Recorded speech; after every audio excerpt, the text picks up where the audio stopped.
Today's episode of Beyond the Mask is presented by the insurance specialists at Bright Think Wealth Strategies. Find the disability insurance coverage that fits you best right now. Email Robert Smith at rsmithjr@financialguide.com. The show is also made possible by the team at CRNA Financial Planning. Get a free consultation today to be guided through the complexities of investing and financial planning. Just visit crnafinancialplanning.com. We'd also like to thank Helping Hands and OSA EMR for their support of the show. And don't forget, listening to our podcast can earn you Class B credits. For more information on how you can submit them, check out the CE Credit tab on our website, beyondthemaskpodcast.com. Welcome to Beyond the Mask, Innovation and Opportunities for CRNAs with Jeremy Stanley and Sharon Pierce. We know you spend your day caring for your patient's best interests. On our show, we want to care for you. Join us as we leave the operating room and learn the latest in the CRNA industry. Beyond the Mask starts in 10, 9, 8, 7.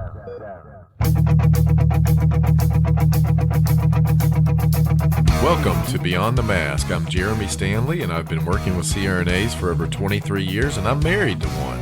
And my co-host is Sharon Pierce. Sharon's a practicing CRNA for over 20 years, a past president of the AANA, the NCANA, and she's held many other leadership roles. As usual, our goal with every episode is to educate and enlighten CRNAs, and I think our topic today is definitely going to do that. And Sharon, what time is it? It's time to wake up, Jeremy. I think it is. Here in the studio again. Oh, I'm so happy to be here. Yeah, Except I don't outside. like your beard. You don't like the beard? All. Wow, No. You know, Sarah thinks it's okay. Holland, my youngest daughter, hates it, you know, and I'm like, you know what? What does Lauren say? Lauren really hadn't seen me with it yet, so.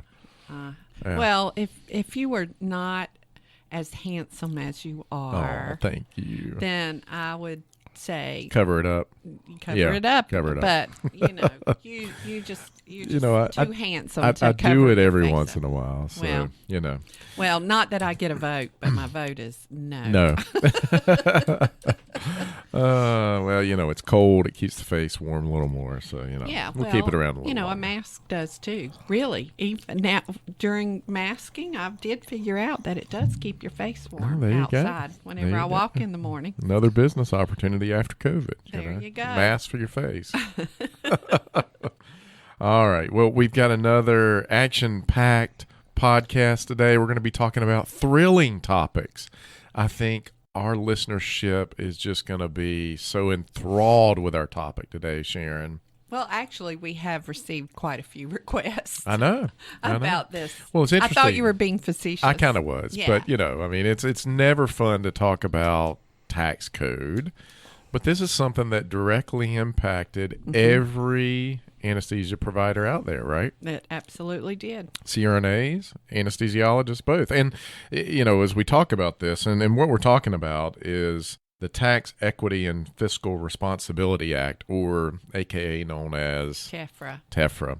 And it's funny, we got Sandy Ouellette with us and Nancy Bruton-Maree, and they're going to be expounding upon this in our historical series today. But I was telling Sandy, I said, not only did it affect you guys, it also affected, you know, our industry, the financial industry. I mean, it was far-reaching legislation. It changed the way banks account for carried interest, for example. It changed the way that life insurance policies worked, whereas people were socking a lot of money away in life insurance, and TEFRA changed the definition of life insurance to kind of alternate, you know, what could be done there. And in fact, it changed the insurance industry forever. So, and those are just a couple of examples, but it had far-reaching ramifications. Wow, we thought it was just all about us. I thought it was all us. I did.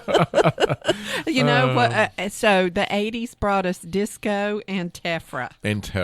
So we'll talk about that. But that was in 1982, the Tax Equity and Fiscal Responsibility Act, and it was really enacted, I think, at the time by Reagan, if I remember right. And it was kind of a budget deficit reasoning behind it. But it also had to do with payment for anesthesiologist services. And Sandy, you're going to tell us more why this Healthcare Financing Administration and now the Centers for Medicaid and Medicare Services, and, why was TEFRA implemented, Sandy? Okay.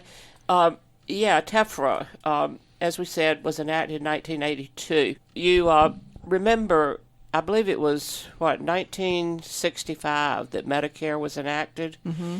And it was like a sleeping giant.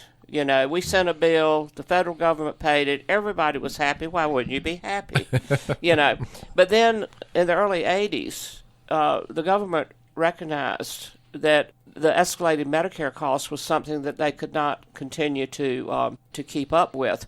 And that was especially true for hospital-based services, which included anesthesiology, pathology, and radiology. Now, this started in 1982, but I don't want to forget to make the point. It went until the final rules were really agreed upon in 1998. That was a 16-year span. Our members need to understand that. I lived with it the whole time I was on the board, and I was president in 1989.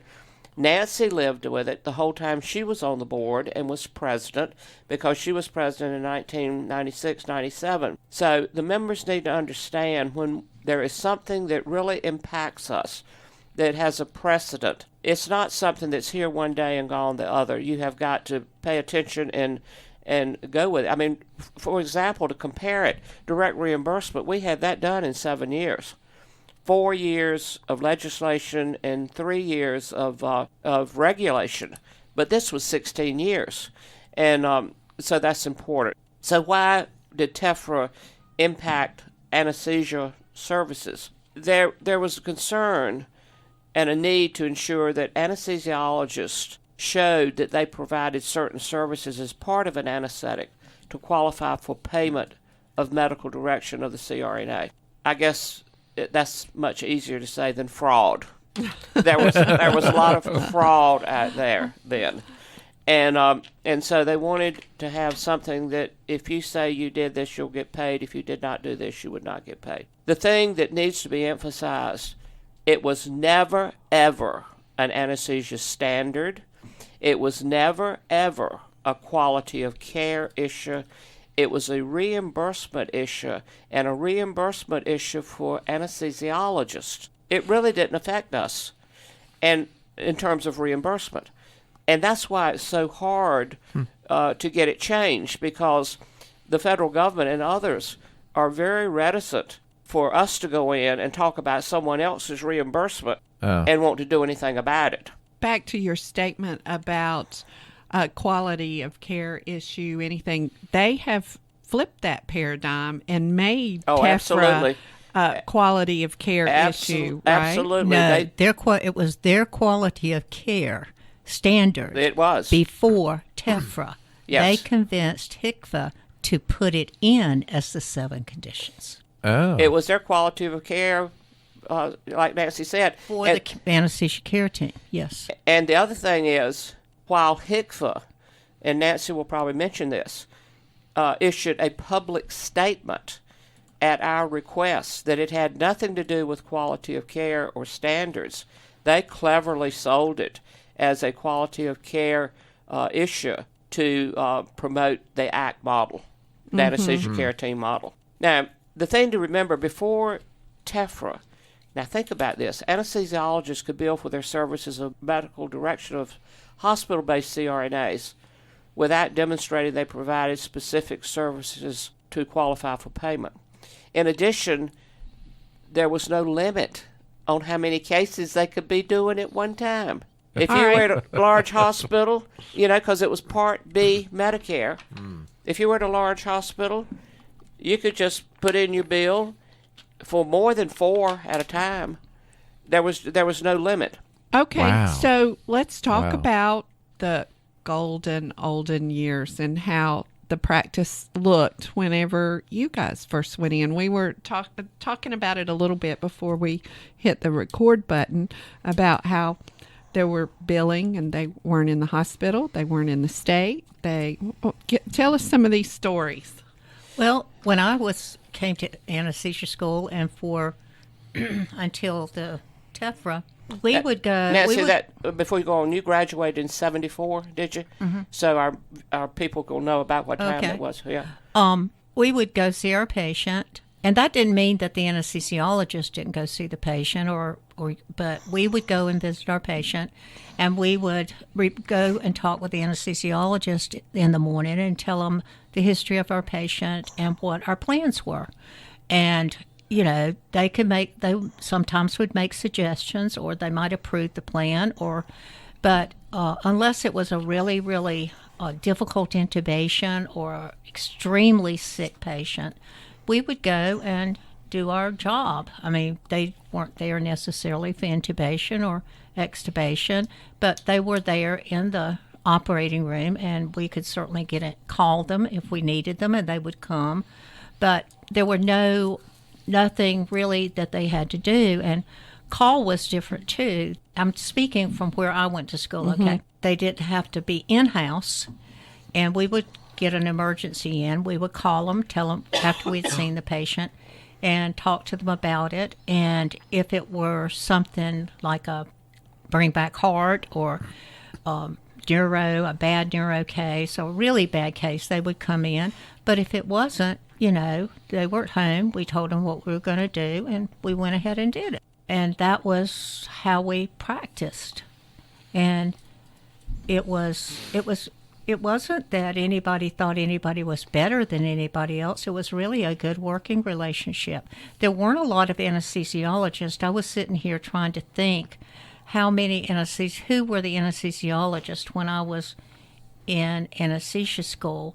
And there was 1, 2, maybe only 3 or 4. Of course, they became more later on, as not just because of TEFRA, but because of moving into a newer and bigger operating room, that kind of thing. But then you begin to see them having to have a lot more anesthesiologists to meet the 1 to 4 ratio. Well, I graduated in 1969, so a little bit before Nancy.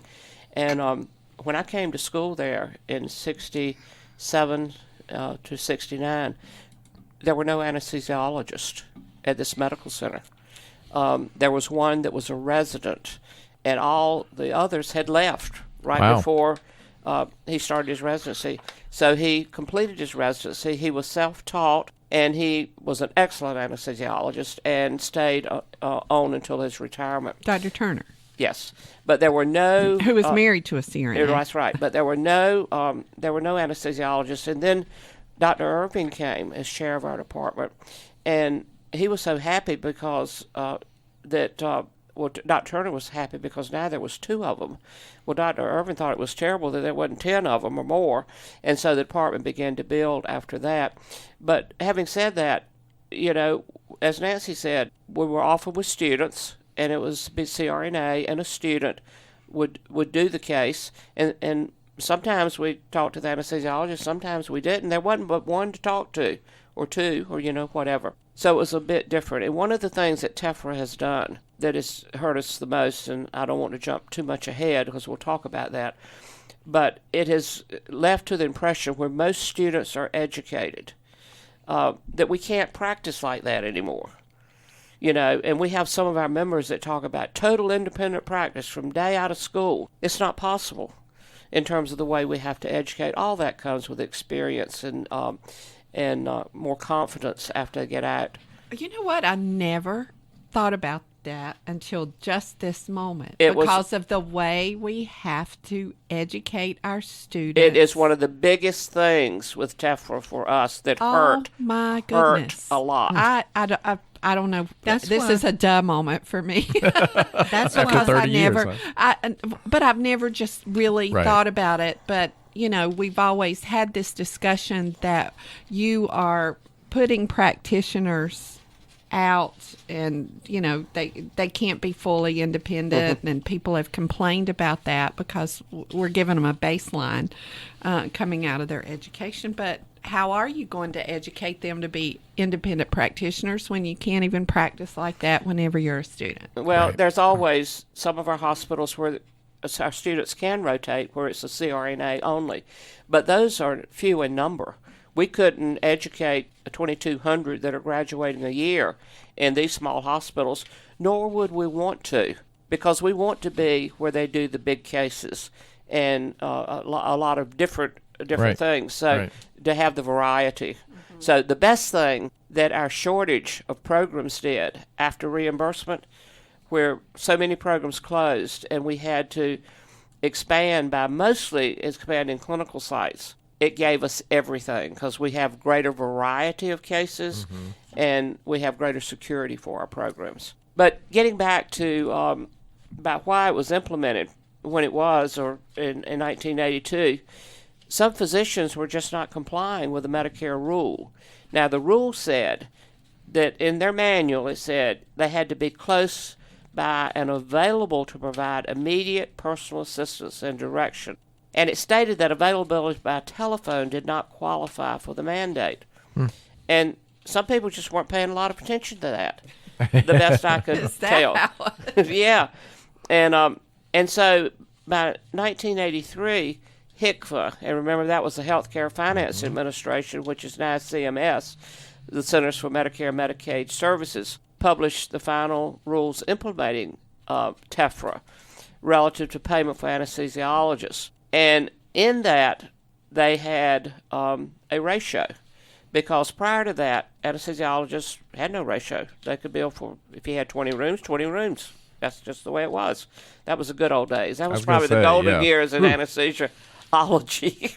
So, but anyway, it was interesting how those ratios came about, and I don't know if Nancy wants to mention anything more about it, but the ASA lobbied for a 2-to-1 ratio, 2 CRNAs for 1 anesthesiologist. AANA said we didn't believe that there should be ratios, but there should, if there were ratios, it should be a 4-to-1. Now, wait a minute, Sandy. Why would they want a 2-to-1 ratio when they can't be away from the hospital? They can't be available by phone call. That means they've got to be in the room. I mean, didn't that cut into their pocketbooks at that point? Well, you would think, but you've got to look at several things. One is who runs the ASA. I mean, really, John Gard used to call it the town and gown syndrome. A lot of academicians. Yes. And what do they want? They're there for big residency programs. Yes. And if you have these residency programs, you got to have somewhere to put them. Right. But you're right, Jeremy. It didn't make a lot of sense financially. However, in putting some of this material together, I came across the fact that private payers at that time were really only reimbursing anesthesiologists 1 to 2 concurrent cases. Privates were doing that already. Okay. So I used to think that they wanted the 1 to 2 as a job security act, right, down the road. Which I could see that. Yeah. But that may have played a part in it too. Gotcha. But as it came out, they decided on the 1 to 4, 4 to 1, however you want to say it, for concurrent cases with 1 anesthesiologist. That was what was decided on. So interesting, when they were really coming across with this 1 to 2 or 1 to 4. I know that there was a very prominent anesthesiologist in North Carolina. I'm not going to mention the name. Pat Fleming was president of AANA, or had just been president of AANA at that time. And that person didn't want a 1 to 2 either. And so that we did get some help, I imagine, in some ways with that. So these were some of the reasons that this came about. In addition to the ratios, the TEFRA law also contains specific language regarding conditions of payment, which became known as the 7 conditions of payment. And it was a physician reimbursement document or mandate. It did not have anything to do with CRNAs, although it impacted us without a doubt. As a CRNA, you spend years preparing yourself for this career, so we don't want to see you lose out on any of the income you've worked so hard to earn. The best way to protect yourself and give you the confidence that a major life event won't disrupt your financial future is through disability insurance. We've known disability income specialist Robert Smith for many years and have seen the work he's done with nearly 2,000 CRNAs over multiple decades. He can help identify any gaps in your existing coverage and fill those gaps by finding the best value on a policy. Contact Robert and let him know you heard about him on our podcast. Send him an email at rsmithjr@financialguide.com. That's rsmithjr@financialguide.com. Or call him at 504-394-6557. Protect your greatest asset as a CRNA, yourself and your ability to earn a living by adding disability insurance to your financial plan. All right, so Nancy, we always hear the terms medical supervision and medical direction under Part B Medicare, and it can get a little confusing. So why don't you tell us the difference between those two things? Well, I think it becomes confusing because there is supervision also mentioned of CRNAs in Part A. And that is the supervision that governors can opt out of. And that has to do with hospital payment. It does not have anything to do with reimbursement of providers. But there is a medical supervision mentioned in Part B. And what happens is if you if you're practicing medical supervision and not medical direction, you can supervise up to 6 CRNAs or anesthesia assistants. And I will just interject here that sort of at the tail end of all of this, the anesthesiologist slipped AAs into this with CRNAs, that these 7 conditions would also be the way they had to practice. Interesting. With one exception, anesthesia assistants have to work with an anesthesiologist. And that came from TEFRA. AAs were around, but they put that in as an insurance policy, it sounds like. Well, they put it in, I'm sure, to clarify that how they could get paid right. for working with anesthesia assistants. Right. Gotcha. And as an aside, in our direct reimbursement legislation that we lobbied and fought for 4 years, in the 11th hour, everywhere it said CRNA/AA. Oh. So they sort of slipped in the back door there, too. Huh. Interesting. Well, I think a lot of the confusion, too, between supervision and medical direction comes in because whenever I say I'm supervising you, that is a term that is, I don't know, I think it raises the hairs on your neck just a little bit more, but it's actually opposite. If you are being medically directed, that's a more intensive term than supervision, but in our minds we cross those. We did a podcast on that, didn't we? Yes. We did. We did. And it's still, I think people just don't understand. They may want to go back and listen to that. That's a good point. Yeah. I'd already forgotten we had done that. Yeah. But again, medical supervision under Part B of Medicare reimbursement, the anesthesiologist can work with a maximum of 6 CRNAs or anesthesia assistants. They do not have to perform all of the 7 conditions of TEFRA, and the way they get reimbursed is that the anesthesiologist can, if he's billing medical supervision, can get 3 billing units for each case.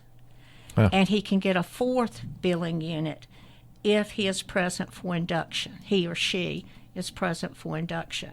The CRNA still is paid according to the way they're usually paid because these don't apply to them. Now, with medical direction, they have to abide by all 7 conditions. Okay. They can't just pick and choose the ones they want to abide by. They have to abide by all 7. And then there are modifiers. If there's medical supervision, then the CRNA bills with a QX modifier, and the anesthesiologist bills with an AD billing modifier. So they're totally different things, but they wouldn't really impact our part of the reimbursement. But it would lower his reimbursement, or it could lower his reimbursement. And, I want to go back to what Sandy was talking about the TEFRA impacting our ability to to teach our students how to be more independent. The entire time I was on the board, this TEFRA was my bugaboo. And every year when we developed our government relations agenda, it was always, I always wanted TEFRA first, but it always won out that supervision under Part A was first and TEFRA was second. And so most of everything that was done during my years on the board dealt with supervision under Part A. And again, a lot of that had to do with the fact that, as Sandy said, it's very difficult to make changes in how some other professional gets paid. Right. But I've hated this TEFRA. I've heard you talk about it for 30 years. I know. I mean, it really interferes with us being able, like, for example, when I graduated from anesthesia school, I went to work for 2 GPs. Mm-hmm. They did their cases. I did my cases. The CRNAs that worked there did their cases. I didn't even discuss my cases with the GPs. I'm not sure they could have helped me. One of them used to give cyclo and ether together. Does that cause you to blow up? Listen, Good question. I wouldn't have relieved him on a dare. Oh, my goodness. So, Wow. Well, I mean, just listening to this, as always, it's so convoluted, and, it's almost like anything the government does. You got to have a QX modifier, an AD modifier, a QZ modifier. I hear everybody talk about QZ. I've seen stuff on that. But, I mean, this really complicated a lot of things, this act. And, Sandy, what was AANA's take on this and concerns about TEFRA? Well, the original rules, let me just mention those. I don't think we did. The 7 conditions of payment. 1, perform a pre-anesthetic examination and evaluation. 2, prescribe the anesthetic plan.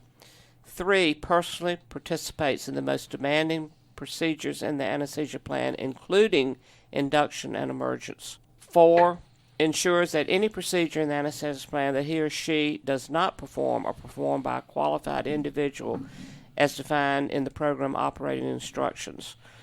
Monitors the course of anesthesia at frequent intervals, remains physically present and available for immediate diagnosis and treatment of emergencies, and provides the indicated postoperative care. So they were the original 7 conditions of payment under TEFRA. Hey, Sandy, just real quick, who is a qualified individual?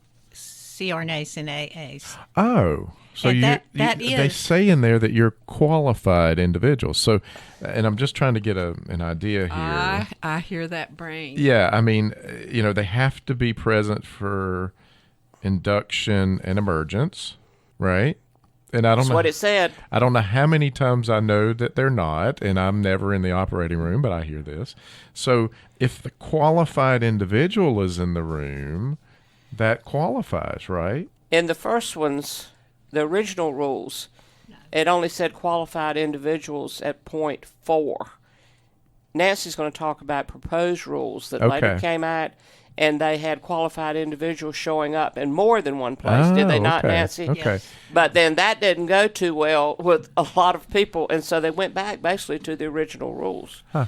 But you're absolutely right, Jeremy, and that's what gets into concerns that AANA had about TEFRA. Yeah.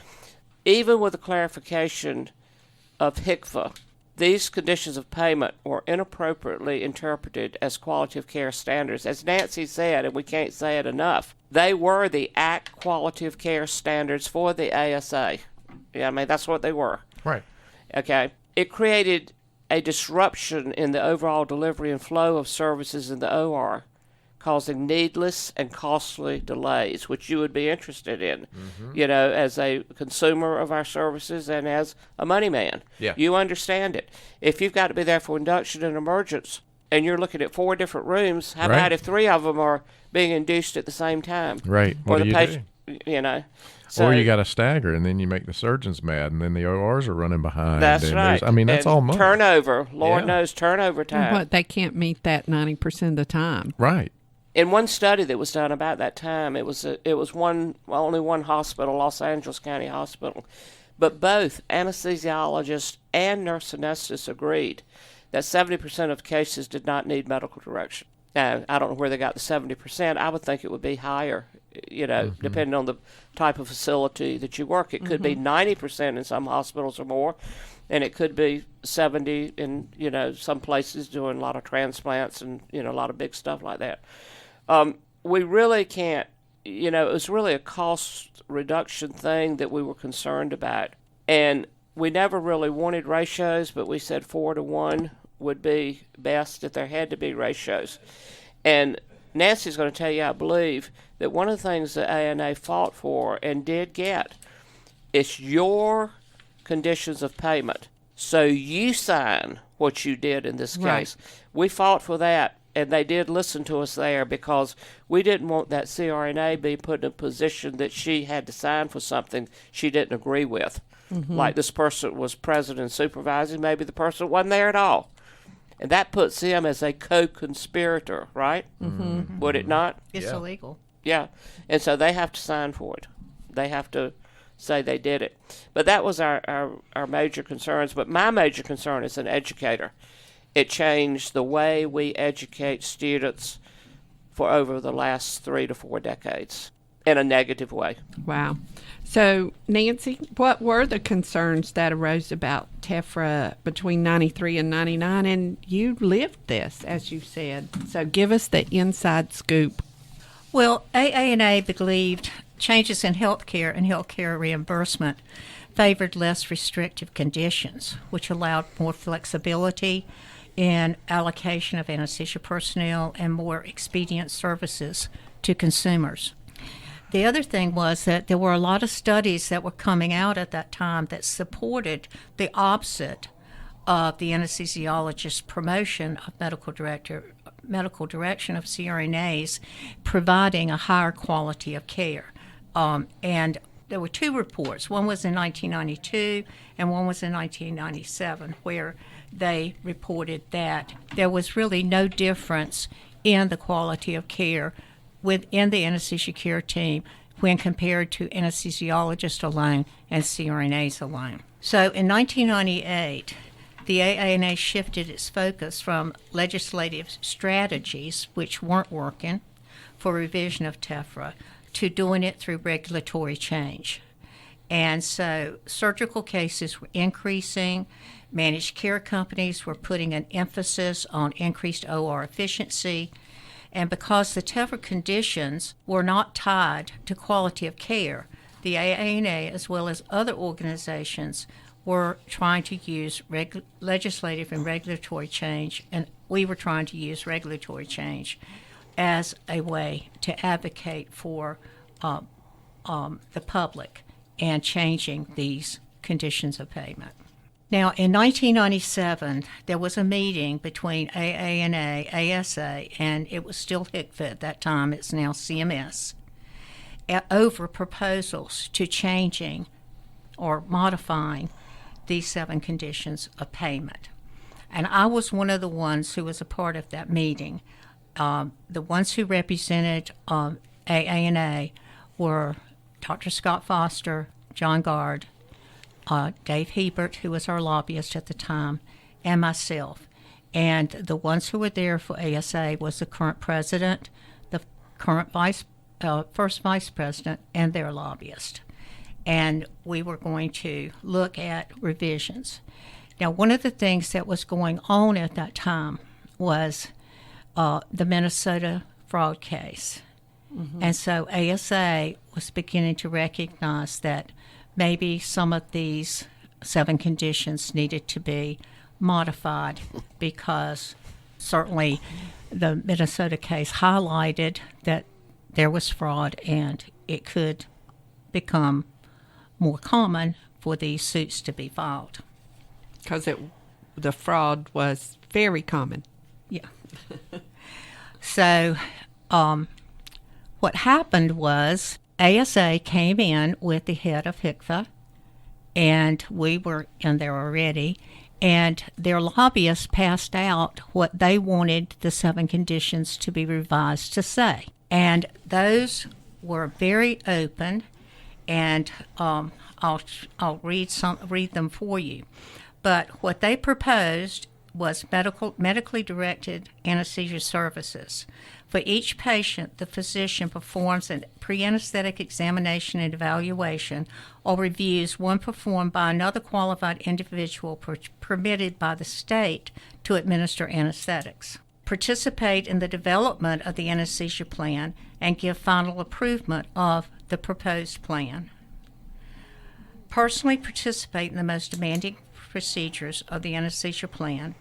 Ensure that any aspect of the anesthesia plan not performed by the anesthesiologist is performed by a qualified individual as specifically specified in operating instructions. Monitor the course of anesthesia at intervals medically indicated by the nature of the procedure and the patient's condition. Remain physically present and available for immediate diagnosis and treatment of emergencies, and provide indicated post-anesthesia care or ensures that it is done by a qualified individual as prescribed in paragraph blah, blah, blah of this section.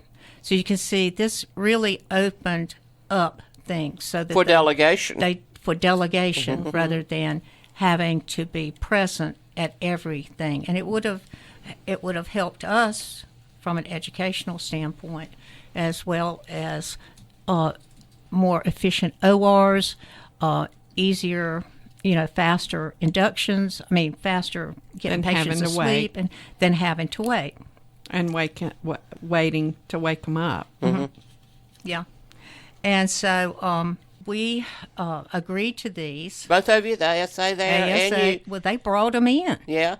So they were happy with them. They were what they wanted. Yeah. And so we did do some arguing over the pre-anesthetic assessment, but we finally agreed, and this was published in the Congressional Record, that AANA and ASA both agreed. Well, Nancy, what did AANA want more in the pre-anesthetic assessment? You said you argued about that. We argued about that because, and I see here that this has been modified, but originally it was they would do the pre-anesthetic assessment. Okay. And that has its implications too, because it becomes very easy to hide that there's a CRNA present in and involved in the anesthetic, particularly after they get the verse set. After they get the verse set. Yeah. Okay.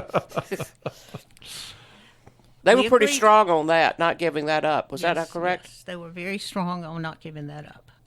We've always talked about what does the immediately available look like, and they say it can't be defined by time nor space, and I pulled it up, and this is from the 2013 ASA Relative Value Guide.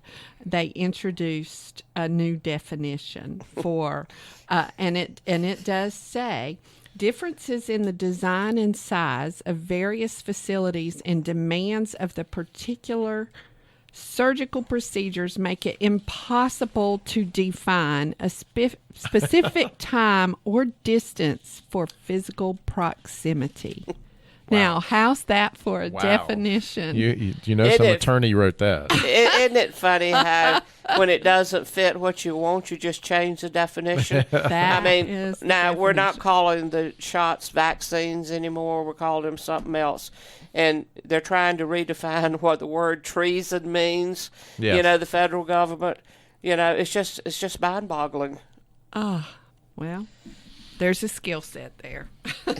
So anyway, it came to the attention of AANA in 1998, and this was published in Anesthesia Answer book, Action Alert, that ASA had second thoughts upon agreeing upon the revisions.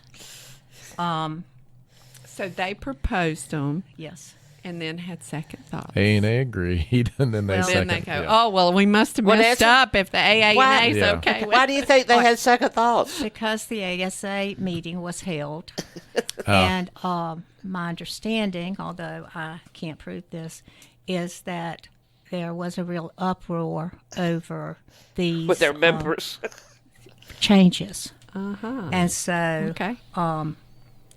ASA backed out. I think they also said they didn't agree with them, but I can't prove that. I know they didn't tell them that they were their revisions. So anyway, the response by HCFA to the concerns of the ASA and state anesthesiologist societies was to retain the original 7 conditions of 1983. Now, then HCFA decided that the medically directing physicians must be present at induction emergence for general anesthesia, but only if applicable for other types of anesthesia, such as regional.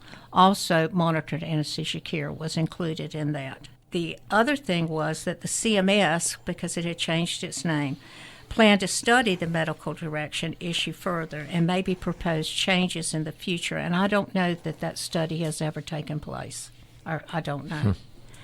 I think it's important for everybody in anesthesia to know what the TEFRA currently is, because of the possibility of fraud, and you don't want to be agreeing to something that you probably don't know that you're agreeing to if you don't know them. The current rules say that for each patient, the physician performs a pre-anesthetic examination and evaluation. Now, there are some small changes to these rules that are in place now, although HCFA said it was going to revert back to the original ones of 1983. Prescribe the anesthesia plan, personally participate in the most demanding aspects of the anesthesia plan, including, if applicable, induction and emergence.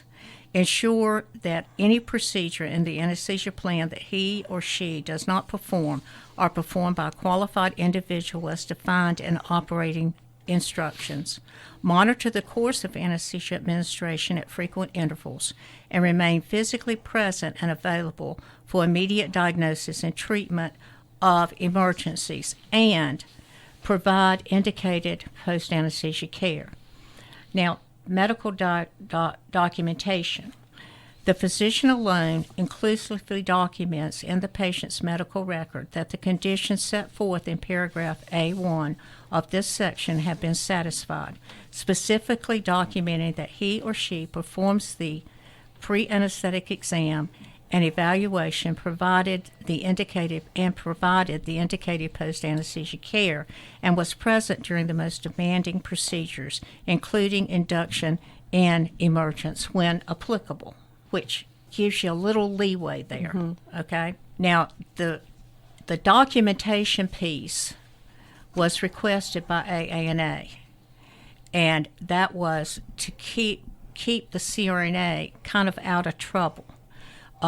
So that they wouldn't be asked to put their initials there or sign the chart or that kind of thing. And so AANA continues to monitor the impact of the TEFRA rules on operating room efficiency, patient care, and CRNA practice. Now, making advantage changes in the conditions, as I've said before, and as Sandy has said, is difficult. And again, the reason is because these 7 conditions don't impact our payment at all.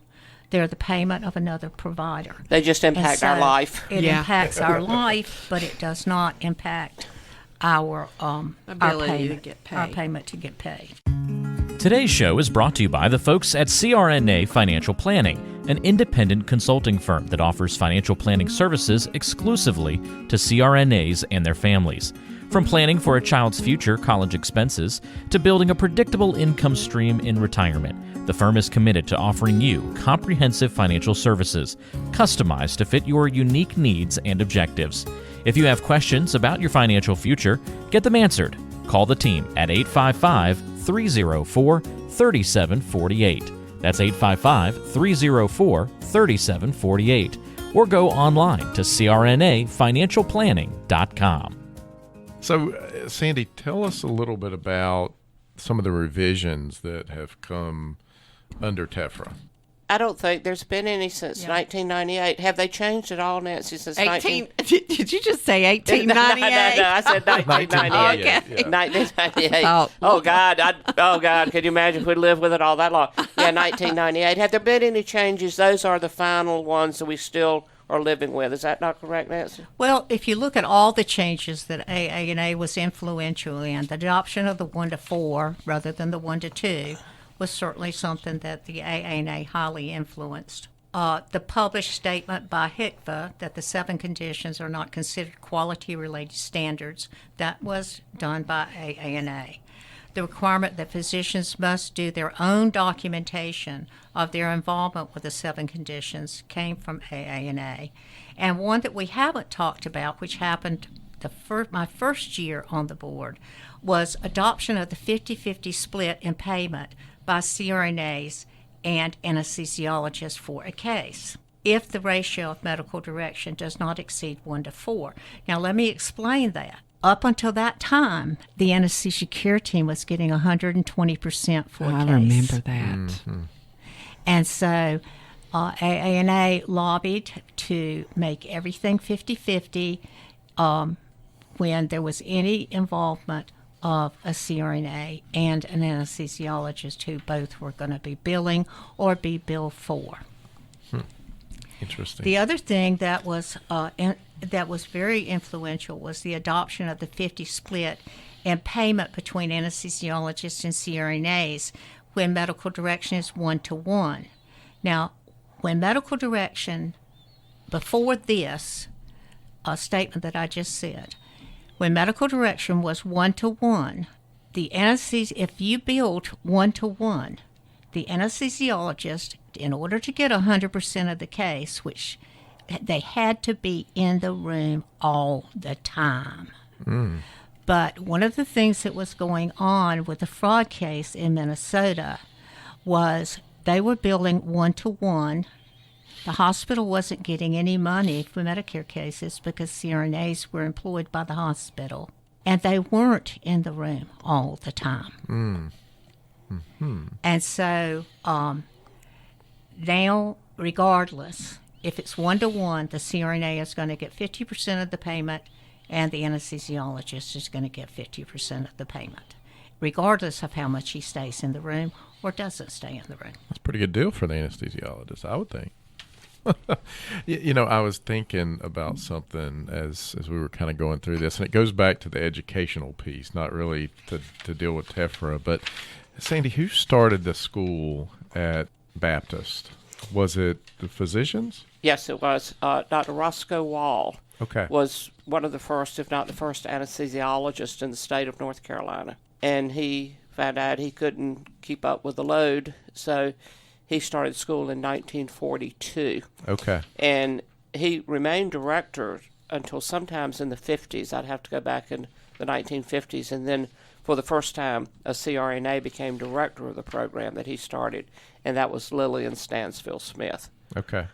All right. And Nancy, I know when you were at Raleigh that the physicians started that school as well, correct?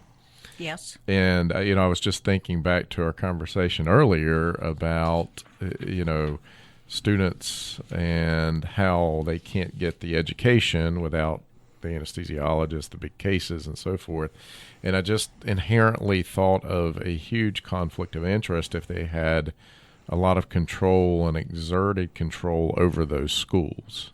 And I know that had happened. I just wonder how much that happened throughout that time period. I don't think it happened a lot. I think there was conflict, yeah.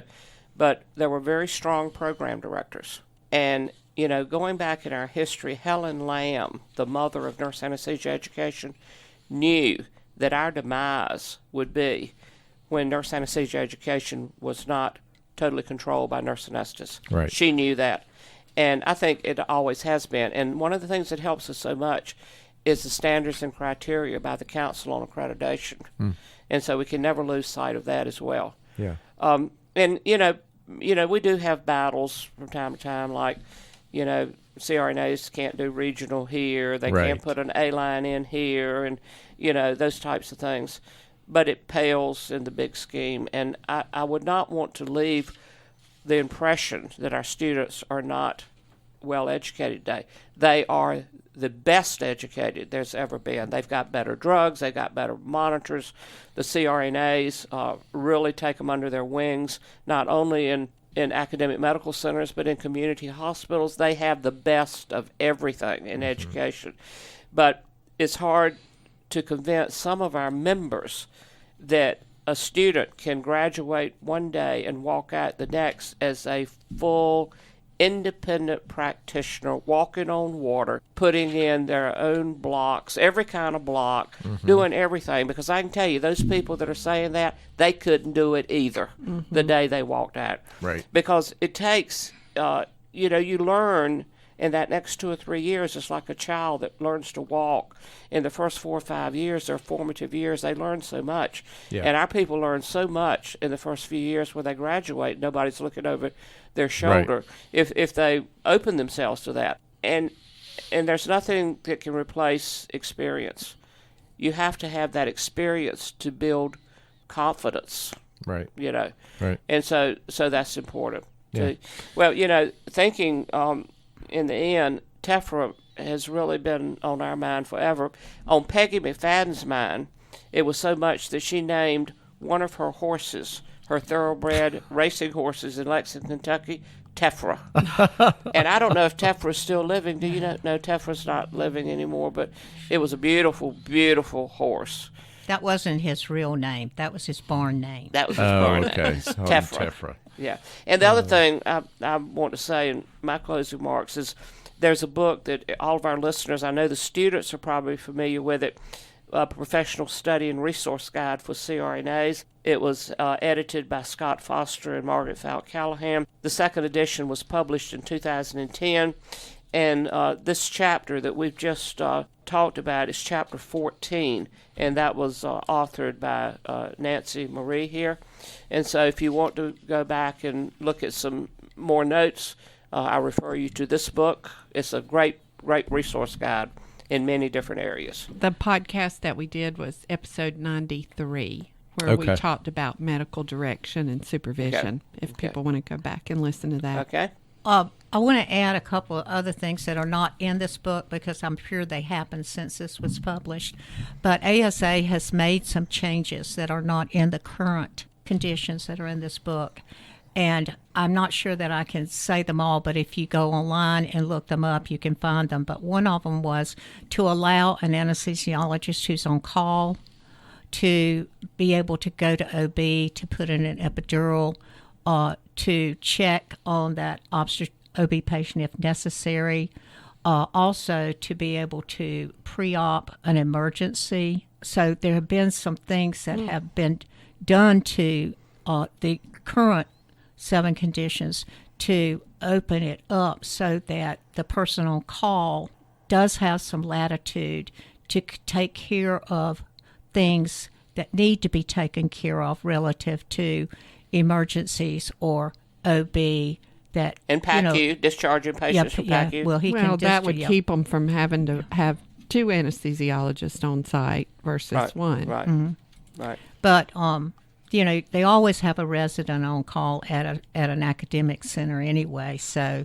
but in smaller hospitals, it becomes more critical for them to be able to pre-op an emergency or to, and I'm sure any really conscientious person would not leave if things were going really bad in an operating room, so. But, like I said, Sandy has said, my big thing, and I'll be honest with you, I used to just fume when we would have a forum or something and, the independent practice people would go to the microphone and complain about how students were being educated because, quite frankly, I may be wrong, but I don't think there are enough clinical sites, CRNA-only clinical sites, that every student that we graduate could have the opportunity to work at one. But I never got, but it was just, it used to really bug me. Yeah, it did. Because, I didn't know everything when I graduated from anesthesia school, but I went out and worked with 2 GPs. But I've learned a lot in the years that I have been a practicing CRNA, and everybody does. So it's like Sandy said, they didn't graduate as independent as I think they did. And Yeah. And I'm the same. I think that I knew more than I probably knew too. It's just a human element. Yeah. It's just the way we are. Well. And I'm not being critical of them, but I do wish that they would take into consideration that program directors may have some limitations that they don't like, but it's the way it is until we can make changes. Yeah. There's a lot of armchair quarterbacks out there, and I would say that the students going through anesthesia school today are extremely bright, extremely intelligent, and they're trained to be confident and to be independent providers of anesthesia. So, we see that with the new students that graduate, and I'm sure all of you do as well. So, and another thing I've learned over the years is that anesthesia is a science, but more than that, it's an art, because the way Sharon gives an anesthetic is going to be different than the way Sandy does, and Nancy's going to do it different as well. So you learn your art and you craft it along the way of what works for you. Yep. All right, Sandy, Nancy, always a pleasure. You're Thank certainly you welcome. guys It's for been being fun. here. Yeah, I think the snow's melted now. I think so. Be easier trip going Be home. easier trip going home. That's right. All right, Sharon. Well, I think it's a wrap. I think so. We want to thank our listeners for listening to Beyond the Mask with Jeremy Stanley. And Sharon Pierce. if you like our show and want to help us grow, Sharon, how can they help us grow? The biggest way is to leave us a review, but make it Positive. There's enough negativity in this world. absolutely. Tell your friends, put it on social media, and help us grow. That's right. Until next time. It's a wrap.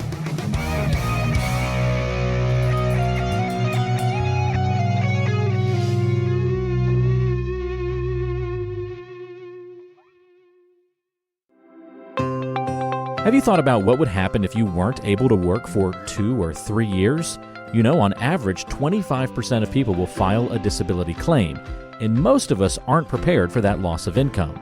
Every CRNA needs to protect their biggest asset, yourself, and your ability to earn with a disability insurance policy. We recommend contacting Robert Smith, a master disability insurance specialist with more than 30 years of experience and 1,800 CRNA clients, to find the coverage that fits you best. The best way to do that is to send him an email at rsmithjr@financialguide.com. That's rsmithjr@financialguide.com. Or call him at 504-394-6557. Beyond the Mask is made possible by the team at CRNA Financial Planning.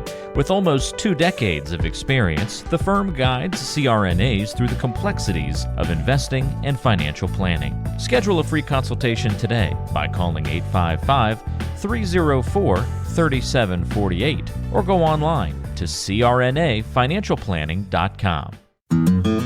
Hi, this is Jackie Rolls, President of the International Federation of Nurse Anesthetists and President and founder of Our Hearts, Your Hands, a global anesthesia support community that takes donations to allow nurse anesthetists in low and middle income countries to go to educational programs, buy equipment, or textbooks. Your donations are tax deductible, and we would appreciate your support. OSA EMR is a free anesthesia EMR developed by CRNAs that you can download and use on an iPad. Our nonprofit mission is to make sure that solo and small practice CRNAs can digitally record their anesthetics. To learn more, visit osaemr.com to download and consider donating to our cause. Remember, for CRNAs, data is destiny. Be sure to subscribe to the show on Apple Podcasts, Google Podcasts, Spotify, Stitcher, and anywhere you like to listen to shows. Also be sure to check out BeyondTheMaskPodcast.com. Each episode is posted there with a corresponding blog post, and we timestamp important parts of the episode to help you quickly get to the content you're looking for. Also check out the special series section on the site. You can follow along and catch up on the CRNA History Series, episodes specifically about political conversations in the industry, or try the CRNA Personal Finance Series. It's all on BeyondTheMaskPodcast.com. And if you have a question for the show or want to be a guest, or even suggest a particular topic, fill out the contact form on the site or send an email directly to us at info@beyondthemaskpodcast.com. And lastly, let's take the conversation social. Check out our Beyond the Mask podcast Facebook page and Facebook group.